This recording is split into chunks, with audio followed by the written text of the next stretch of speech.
নুন হলুদ দিয়ে চিকেনটা খানিকক্ষণ মেরিনেট করে রেখে তারপর একটা কড়াইয়ে তেল দিয়ে সেই তেলে চিকেনটাকে একটু ভেজে নেবেন। ভাজা হয়ে গেলে আগে থেকে সেদ্ধ করা আলুটা একটু ভেজে নেবেন। এখানে আছে আদা রসুন বাটা, আর এই দেখুন আমার চিকেনটাও ভাজা হয়ে গেছে। এই সময় আমি কিন্তু চিকেনটা নামিয়ে নেব।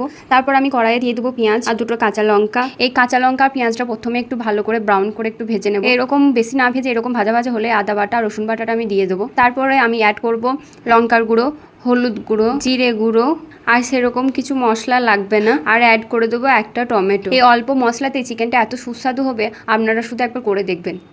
মশলাটা যখন এইভাবে কষা হয়ে যাবে, কষবেন কিন্তু একটু জল দিয়ে দিয়ে, তেল বেশি দেবেন না, তেল তো স্বাস্থ্যের জন্য খারাপ। তারপরে দিয়ে দেবেন চিকেন আর আলু। চিকেন আর আলুটা এই মশলার সাথে ভালো করে নাড়িয়ে চাড়িয়ে ভালো করে মেখে নেবেন। এইরকম ভাজা ভাজা হয়ে আসলে এর সাথে দিয়ে দেবেন পুরো 1 গ্লাস জল। এর থেকে একটু বেশিও দিতে পারেন, যেরকম চিকেন হবে সেরকম জল দেবেন। তারপরে চিকেনটা ভালোভাবে সেদ্ধ হয়ে গেলে, ফুটে গেলে, আবার এই পর্যায়ে কিন্তু আমার চিকেনটা হয়ে এসছে। আমি একটু ধনেপাতা দিয়ে চিকেনটাকে নামিয়ে নিলাম আর ভাতের সাথে এটা সার্ভ করলাম। আর খেতে খুবই সুস্বাদু হয়েছিল আর অনেকটা সফট হয়েছিল। এইভাবে একবার করে দেখবেন, অবশ্যই ভালো লাগবে।